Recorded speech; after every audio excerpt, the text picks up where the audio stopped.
juriste. Parole au juriste. Vous devez savoir qu'en principe, si les propriétaires du logement loué décèdent, qu'il s'agisse d'un logement meublé ou vide, cet événement n'emporte pas la fin du contrat. Les héritiers peuvent décider de poursuivre le bail dans les mêmes conditions ou d'effectuer un renouvellement du contrat de location. Par ailleurs, les héritiers du propriétaire peuvent également décider de mettre fin au bail de location dans des conditions très strictes. En effet, ils peuvent délivrer un congé au locataire afin de résilier les contrats à l'arrivée de son terme. Alors, que faire du bail de location lorsque le propriétaire bailleur décède? Le principe est donc, le bail se poursuit avec les héritiers en cas de décès du propriétaire. Dans le cadre d'un bail locatif portant sur la résidence principale du locataire, en cas de décès du bailleur, le contrat de location se poursuit, en principe avec les héritiers du bailleur. En effet, il s'agit de ceux ayant hérité la propriété du logement. Ainsi, les contrats de location n'est pas remis en cause du fait du décès du bailleur. Ces principes s'appuient d'ailleurs pour tout type de contrat de location, qu'il s'agisse de contrats de bail commercial, de bail saisonnier, des contrats de location de parking, etc., puisqu'il est posé par l'article 1742 du Code civil français qui dispose que le contrat de louage n'est point résolu par la mort du bailleur ni par celle du preneur. Les décès du propriétaire n'emportent donc pas la fin du contrat. Au contraire, en principe, les héritiers reprennent le bail de location en cours dans les mêmes conditions, notamment pendant la même durée et pour un loyer de même montant.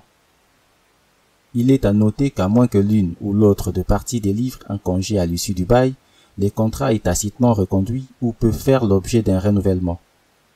La seule exception ici est que les héritiers peuvent décider de résilier le bail en cas de décès du propriétaire.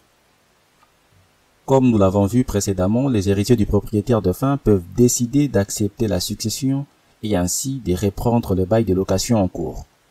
Toutefois, les héritiers peuvent également donner congé aux locataires dans les cas prévus par la loi, notamment par le biais de congés pour reprise, de congés pour vente ou de congés pour motif légitime et sérieux.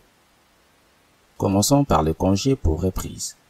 Les héritiers peuvent mettre fin au bail de location en cours s'ils souhaitent reprendre le logement pour y habiter ou pour loger leurs conjoints, leurs partenaires de pacte civil de solidarité, PACS, leurs concubins notoires depuis au moins 1 an, ou leurs ascendants, leurs descendants ou ceux de leurs conjoints, de leurs partenaires de pacte civil de solidarité ou de leurs concubins notoires depuis au moins 1 an, souhaitant reprendre le logement pour y habiter à titre de résidence principale.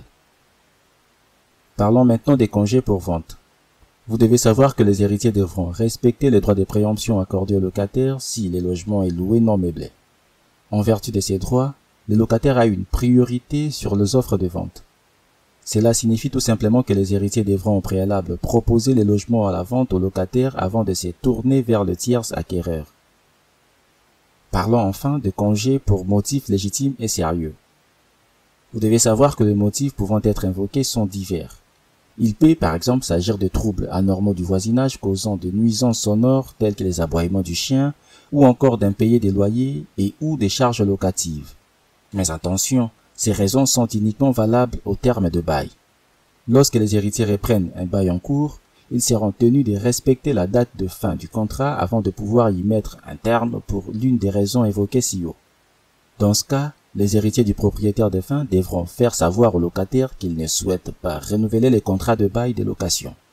Pour ce faire, ils devront notifier un congé au locataire par la lettre recommandée avec accusé de réception, par signification, par acte d'huissier, par remise en main propre contre récépissé ou émargement.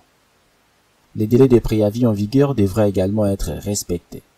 Ce délai est de 3 mois si le logement est meublé et porté à 6 mois si le logement est vide.